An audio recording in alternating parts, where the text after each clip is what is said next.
Hey, it's Ted. I'm going to do a Facebook Live here, and the topic is going to be why are so many HVAC businesses struggling?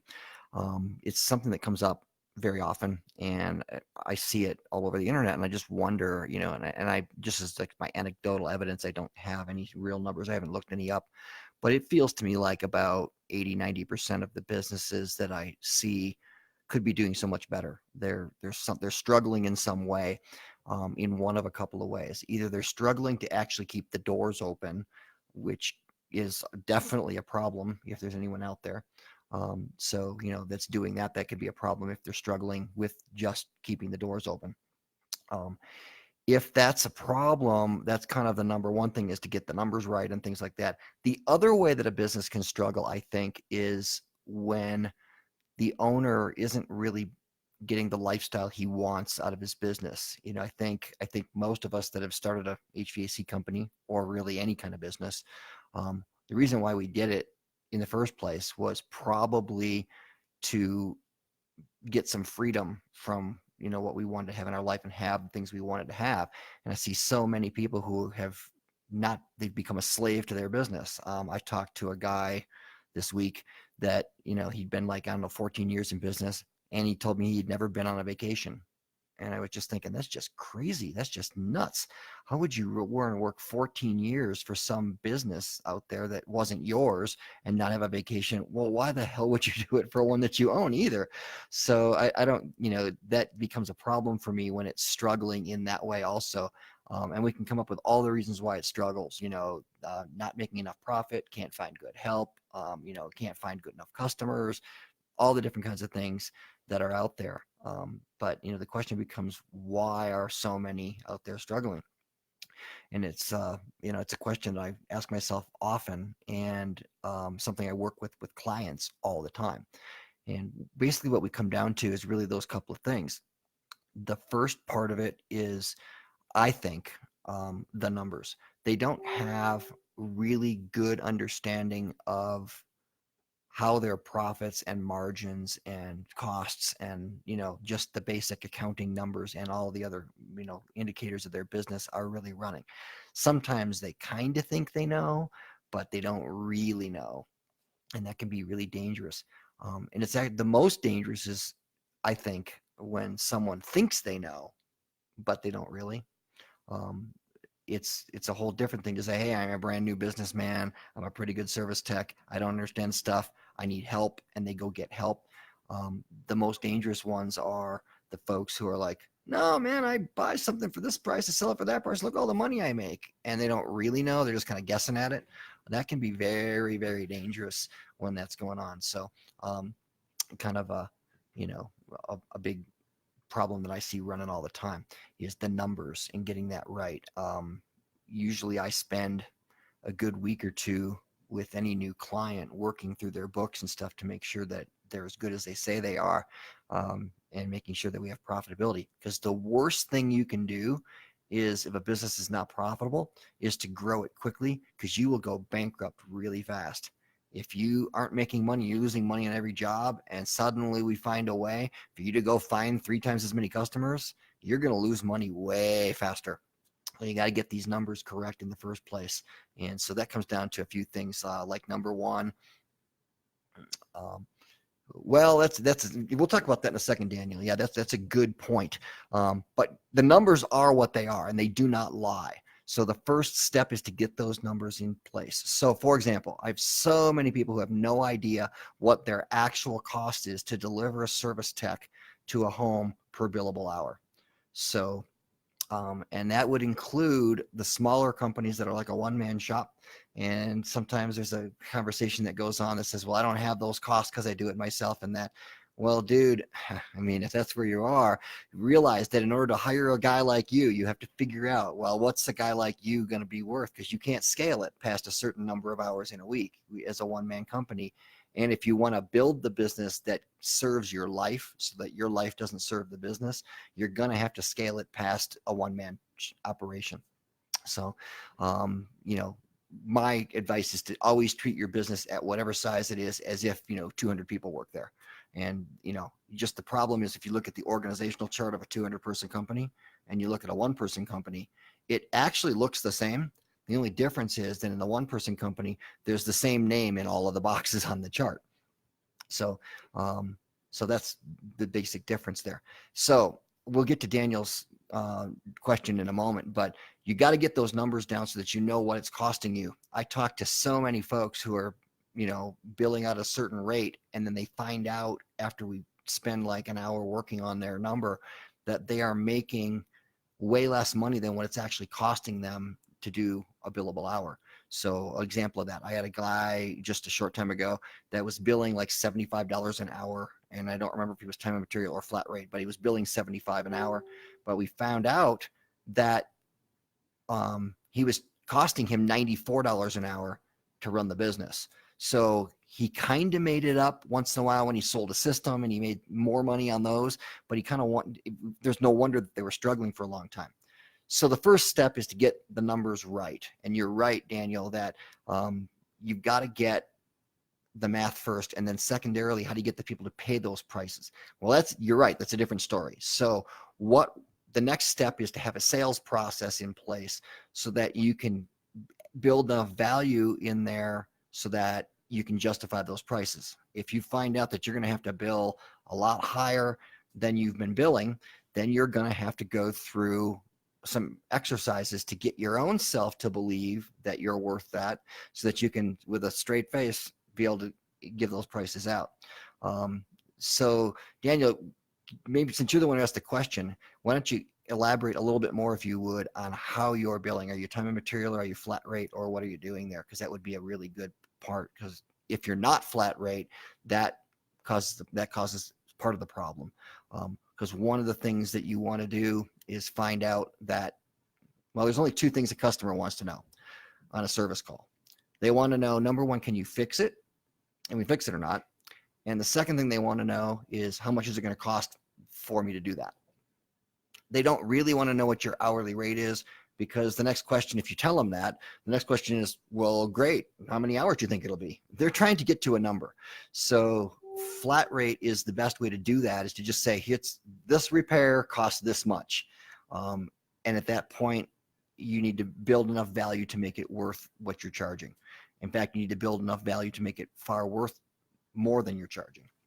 That way you don't have price complaints. Most of the time when I see a price complaint from a business owner saying that he's getting a lot of that, very, very often it's because of the mindset of the owner, believing for some reason that he's not worth it. And they can talk themselves into it with all kinds of ways. It can be, well, in my area that no one else is charging that. Well, I don't care. If we're in the restaurant business and there's a whole bunch of fast food joints all over the place charging $5-6 for lunch, and you open up a steakhouse, I don't care what they're charging. I have a completely different business than they're running. So we just need to get the business in a way where you know how to value your business, and you know how to present that value. And that's going to have to be through a sales process, and it's going to have to be something that you can duplicate and scale. And it does not mean that you have to go into some really fancy, slick sales scripts. I'm not a really big fan of scripts. I'm a big fan of bullet points. Like, we're going to do little tiny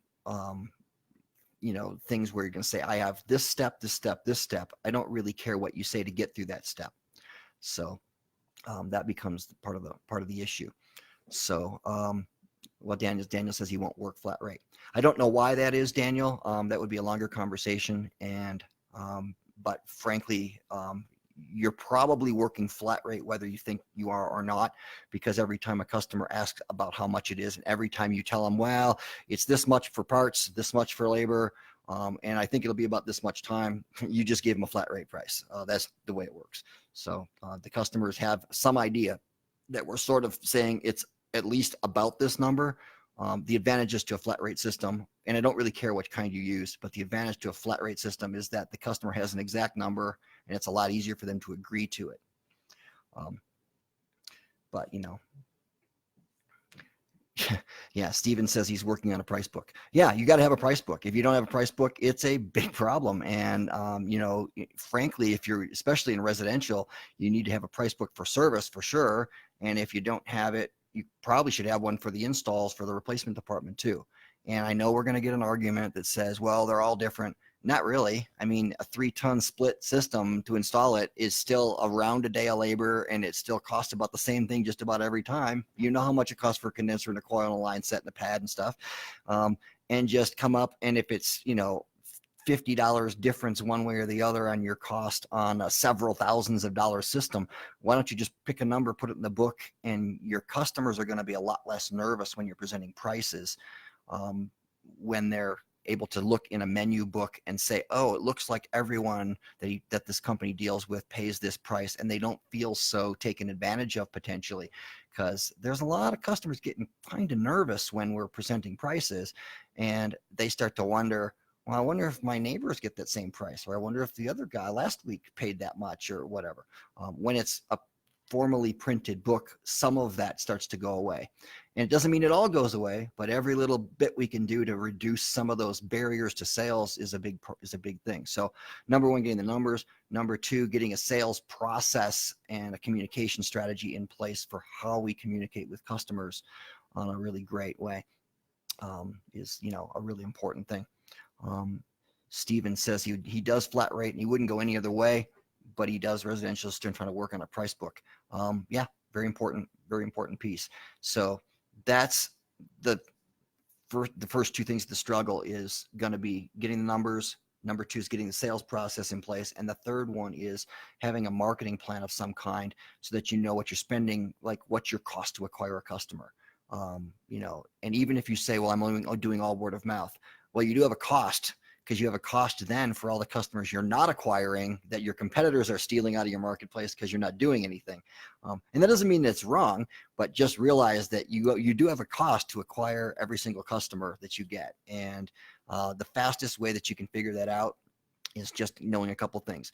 Number one, how much did you spend last year on all of the efforts you did to get new customers? If you got truck wraps or bought new uniforms, or you got a new logo, or you did advertising in the old school yellow pages, or you bought a flock of carrier pigeons hoping they would drop messages to people, whatever you did to spend money to get customers, make that money into one big pile and add it all up. So let's just say, for the sake of argument, it's $10,000. A real easy thing there. And so let's say then we just got to go through whatever system you're using to track customers. And I don't care if you're using a piece of paper or if you're using some kind of more sophisticated software, you should be able to find the number of customers who did business with you for the first time. How many was that? So let's say you spent $10,000 and you got 100 new customers. Well, they're costing you, what is that, $100 a piece, right? So I'm spending $100, and every time I do that, I get a new customer. Now, that's the rough number. The better number is to start tracking that per activity. So, for example, some of the things like wrapping a truck, you probably can't track, but some of the things like an ad you ran, if you're running it well and you have a really good marketing plan, you're able to track through and say, hey, I spent $500 on this ad. I got 10 new customers. They were, $50 a piece. So that number beats my $100 number. I should probably keep doing that, whatever activity that is, that ad campaign, that marketing, that avenue. If I have there's a third number you need to know, though, is what were those customers worth? So I may be spending $50 to get them or $100 to get them, but there's a difference between getting a customer who you pay $100 to get that spends $200 or $300 on a service call versus one I spent $400 or $500 to get, but they spent $8,000 to $10,000 on a new system. Well, which one do I want more of? Well, probably the replacements would be a better way to go, because you make way more money off of that customer for what you spent, right? So that's a pretty big thing. So that's a lot. The three biggest reasons why I think companies struggle is numbers, sales process, marketing. The bigger overarching piece, though, is how do you find good help, and how do you get new customers to, new employees to come there? The biggest reason why employees don't want to work for a business is because the business has no real advantage to them to leave where they're at and come there. So if you're building a great culture and a great business where a lot of people would love to work there, you have a lot less trouble attracting great help. So if you get real profitable and you have really great structures and bonuses and you're growing well and there's some place for them to move up to, no one wants to stay in the same job for 10 years. They just don't, you know. They just don't want to be a service tech for 10 years. They want to be a service tech and have a way to move up to senior service tech or service manager or something else, right?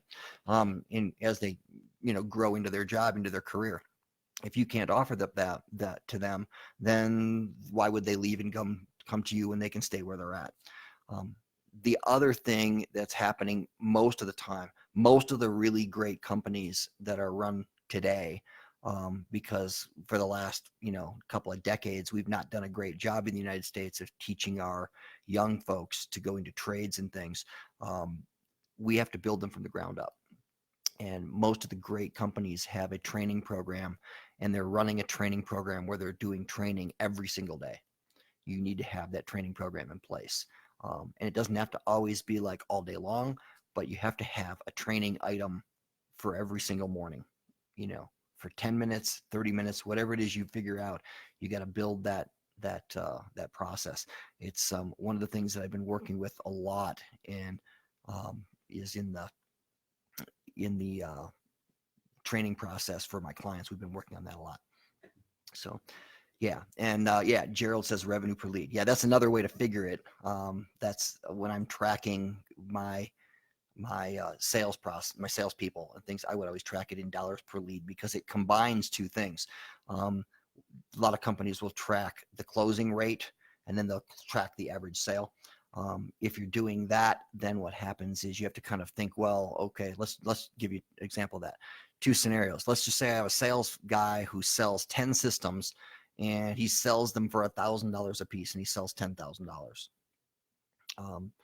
Well, he sounds like he's got a 100% close rate. He ran 10 leads and closed 100%, but he didn't close them for very much. For $1,000 a piece, it was nothing, right? I've got another guy who only closed 50%, but he closed them for $3,000 a piece. So same 10 leads, but he closed 5 of them for $3,000. So he made a lot more money in revenue times, versus what the first guy did, but his closing rate's only 50%.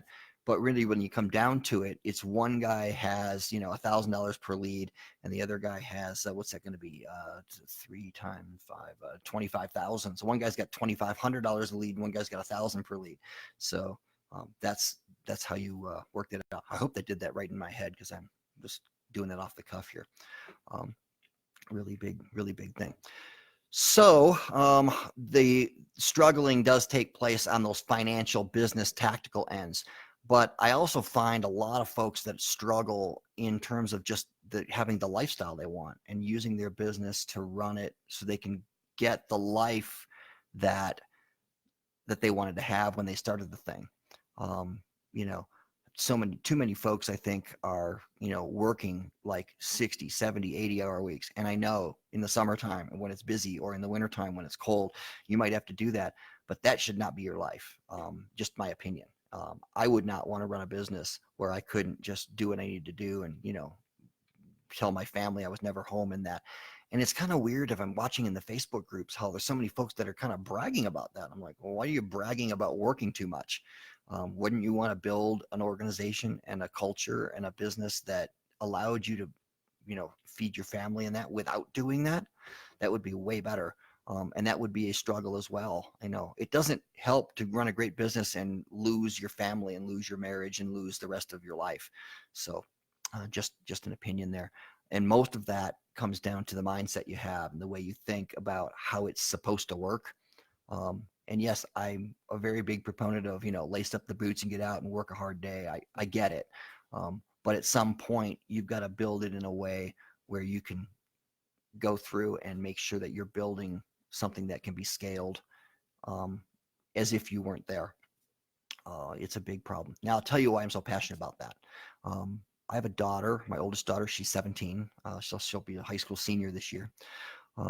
Thank God she's driving and not hitting anything yet. So, but when she was born 17 years ago, it was not a warm, fuzzy event.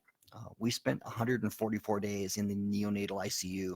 She had a heart defect and a bunch of things. And so basically for about 4 months, my business had to run without me there very much. I couldn't spend every single day going in there and spending all day long on it. Now, the good news was that I had by that time built a staff that it knew what they were doing. I had someone in my office answering my phones. I had someone running sales. I had someone running calls and all those things. If I hadn't had that stuff, I would have lost everything I had. I had my family in the hospital, and I had a business that was trying to run on life support, and it would have been bad. Fortunately, it didn't do that. Now, Ed, I will admit that it was not the best quarter we ever had, but I also didn't lose everything I had when I unexpectedly needed to do that. So here's a question to ask yourself. If you couldn't come to your business for the next 6 weeks for some reason, let's just say, you got sick. If you're my age, over 50, you could have a heart attack or something. You could fall off a ladder and break your leg. You could have get in a motorcycle accident. Anything could happen. Or, you could have a parent that got sick on the other end of the country and you have to go help mom or dad or something, right? Could your business survive without you there every minute of every day? And how would you handle that? If you're not in that place, then dude, we need to talk, because there's a lot of processes that go through this, and it will start with the things we talked about initially: pricing, sales process, all that stuff.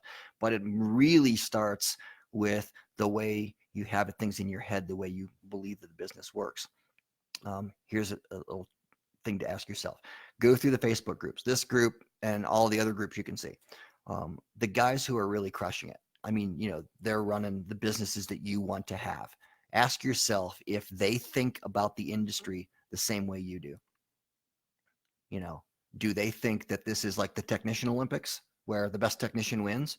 Or do they think, nope, the best business owner wins, the best marketer wins, the best financial guy wins, the best whatever it is? And if they're beating you and they're not, and you're not thinking about the business the way they're thinking about it, maybe it's time for you to make a shift if they're beating you in the marketplace.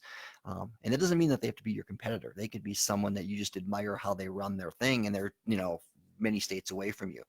But that's just a really interesting exercise to go through. Is look at someone, say, how do they think this works, and how do I think this works? So that's a really big thing.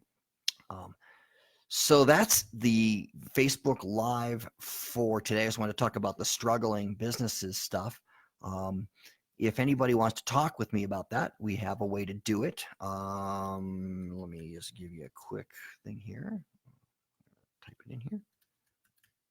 I'll put it in the chat. Because I'm not a good typer while I'm talking, so bear with me here. If you'd like to get a appointment to talk with me, I do it for free. Just go to tedgravlin.com/booking. That would take you to a page where you can pick up a time. I do it for free. We can talk about what's going on in your business, whether or not things are working for you, where your struggles are, where your struggles aren't, how things are working, that kind of thing. So otherwise, go ahead and go ahead, click the link. I just put a link earlier into my new YouTube channel. So we're going to have that running. We're going to take this video and most of the other ones I could find that I could figure out how to download and pull them back off the internet, because I put them up over a long period of time. And I've been going through my phone and picking them up and trying to find the old ones too. And, some of them got deleted, unfortunately, from a while back, but I've been finding them randomly and putting them on the YouTube channel. So that's for free. You can go there. You can also go to tedgravlin.com and look at the latest webinar we did that talks about the big shifts you need to make to run well. And that's, again, for free. You can see that on the website. And we'll talk soon.